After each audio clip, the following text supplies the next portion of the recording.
안녕하세요. 장유성입니다. 오늘은 예전에 한번 얘기했던 수가에 대한 얘기를 조금 더 확장시켜서 좀 자세하게 얘기를 해볼까 합니다.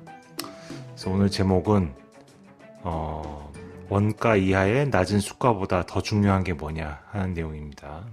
수가가 얼마밖에 안 하니까 하루에 환자를 100명 봐야 된다. 저 수가 때문에 3분 진료를 할 수밖에 없다. 환자를 정성 들여 볼 수 없다. 이런 내용이 나왔어요. 그러니까 저랑 친했던 그 선생님이 그러면 수가를 예를 들어서 1,000원이 수가인데 2,000원으로 올려주면 환자를 3분 보던 거를 6분 보고 하루에 100명 보던 환자를 50명 보겠느냐? 라고 질문을 했어요. 그러니까 아무도 대답하는 군의관이 없어. 그 말은 무슨 말이에요? 그냥 올려도 똑같이 의료 행태는 이제 의료 서비스의 이제 그 행태는 변하지 않는다는 거죠. 그게 좋다 나쁘다의 뜻이 아니라 지금은 제가 그때도 말씀드렸듯이 우리나라 의료 시스템의 가장 큰 문제는 정부가 가격 통제를 한다는 거예요. 강제적으로 모두 국민들도 강제로 보험에 가입시키고 의사들도 병원을 세우면 아니면 또 의사로서 근무하면 무조건 요양기관으로 만들고 그 국민보험 그 독점된 그 시스템에 구속시켜서 일을 시키는 게 가장 큰 문제예요. 그래서 이걸 이제 비유를 하자면은 과거 구소련에서 있었던 유리공장이랑 이제 비교를 해볼 수가 있겠습니다. 그래서 정부는 예전에 그 소련에 있었던 소련 정부는 공장에서 유리를 만들어서 팔면은 가격을 대신 이제 지불을 했는데 소련에서는 공산주의니까 가격이 존재하지 않아요. 그죠? 정부가 다 통제를 하니까 그 대신 전능하신 공무원님이 가격을 정해줘요. 우리 그 의료 시스템이랑 지금 똑같죠? 보험 수가, 보험 행태 이런 것들을 건강보험공단에서 정해준 대로 심평원에서 정해준 기준대로 하면서 이게 조건을 만족시켜야 되겠지만 어쨌든 그걸 정부가 다 정해준단 말이에요. 그 옛날에 소련에 있었던 유리공장이랑 똑같은 거예요. 그러니까 소련의 정부는 그 당시에 유리공장에서 가정용 유리를 몇 장을 생산하느냐를 가지고 가격을 최종 가격을 다시 페이백한 거, 돈을 지불해 준 거예요. 지금 우리나라도 어떻습니까? 의사가 몇 명의 환자를 보느냐에 따라서 어떤 행위를 했느냐에 따라서 행위별로 환자 수별로 그거를 지불해 주고 있죠. 지금 똑같아요. 소련의 유리 공장이랑 대한민국 지금 21세기 대한민국의 의료 시스템의 구조랑이 똑같단 말이에요. 그러니까 소련에서 어떤 일이 있었냐면 소련 정부에서 이제 가격을 지불하는 방식이 유리를 몇 장 만드느냐에 따라서 돈을 지불해 주니까 어떤 일이 생겼냐면은 유리를 엄청 얇게 만드는 거야. 얇게 만들어서 파는 거예요. 근데 시장에 내놓는 거지. 그러니까 정확하게는 시장이 아니겠지만 이게 유리가 너무 얇아서 쉽게 깨진 유리가 만들어질 수밖에 없어요. 지금 우리나라의 그 의료 시스템도 마찬가지 아닙니까? 아주 짧게 보고 간단한 시술을 하고 대신 많은 환자를 보고 단순한 그 과정을 반복하는 하면서 결국 쉽게 돈을 모을 수 있는 그런 과정 쉽게 그렇게 얇은 유리장 같은 얄팍한 의료가 성공할 수 있는 그런 인센티브를 받게 되는 거예요.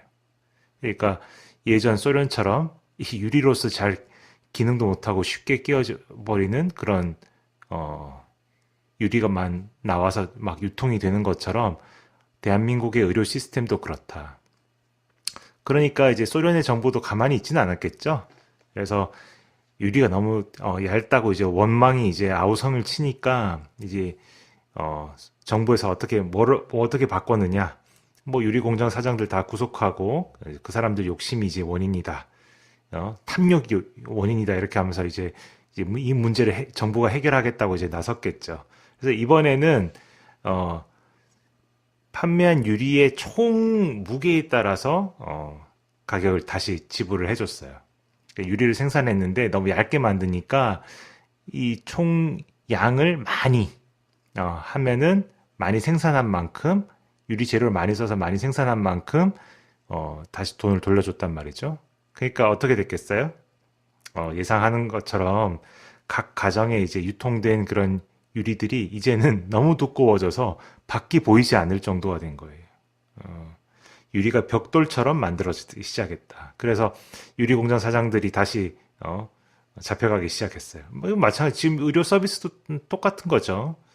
그래서 이게 결국은 두 가지로 가는 거예요. 그러니까 좀 전처럼 아주 얇은 유리를 만들어서 돈을 벌게끔 사람들을 이렇게 유도하게 된, 그렇게 유도되거나 아니면은 너무 두꺼운 유리를 만드는 거야.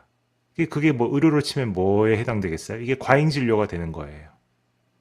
왜냐하면 정부가 한편으로는 1차 의료에서, 그러니까 환자들을 가벼운 질환을 다루는 그런 분야에서는 굉장히 얄팍한 진료에 그런 인센티브를 많이 주는 거예요. 많이 오게끔 만들고, 많이 의료기관을 방문하고 이용해야 하게끔 해야 돈을 벌게끔 시스템을 만들어 놨고, 3차 기관이나 아주 그 대학병원급에서는 이 과잉 진료를 많이 검사하고, 많이 그 비싼 그런 고급, 그런 두꺼운 유리 같은 그런 서비스를 행해야 살아남을 수 있도록 이 시스템을 만들어 놨어요. 이게 그 공무원들이 뭐 어떤 고의성을 가지고 그런 걸 만들었다는 게 아니라, 정부가 가격을 통제하는 것 자체가 이런 부작을 만든 거예요. 소련의 그 공무원들이 일부러 유리를 얇게 만들어라 지시하지 않았어요. 일부러 벽돌처럼 두꺼운 유리를 만들어라 이런 지시를 한 적이 없어요. 하지만 가격을 통제하자 말자 가격 통제하는 그 자체가 악한 일인 거예요. 통제하는 그 자체가 유리를 너무 얇게 만들거나 너무 두껍게 만드는 그런 일을 만들었다.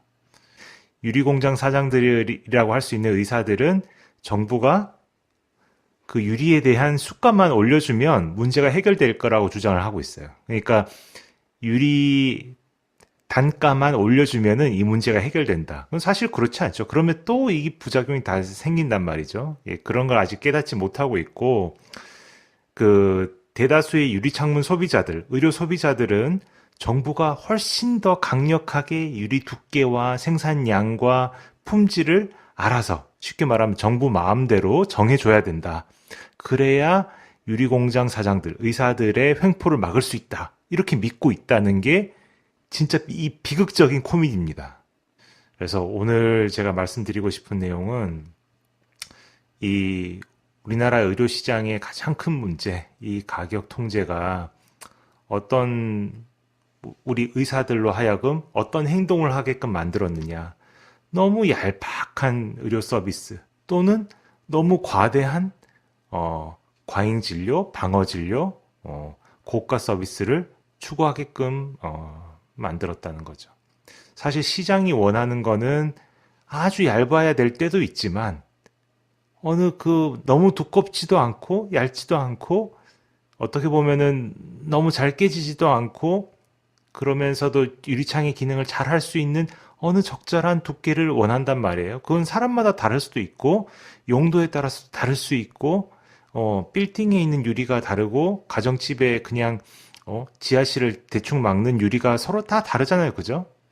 이제 그런 거를 정부는 미리 예측하고 계산할 수가 없어요. 할 수 없다는 거를 깨달아야 되는데 그걸 할 수 있다고 생각하고 오만한 객기를 부리는 게 현재의 그런 정부의 의료 통제라고 할 수 있습니다. 예, 오늘 얘기 재밌었나요? 예, 시장 경제의 중심은 자유기업원입니다. 꼭 알아두세요. 감사합니다.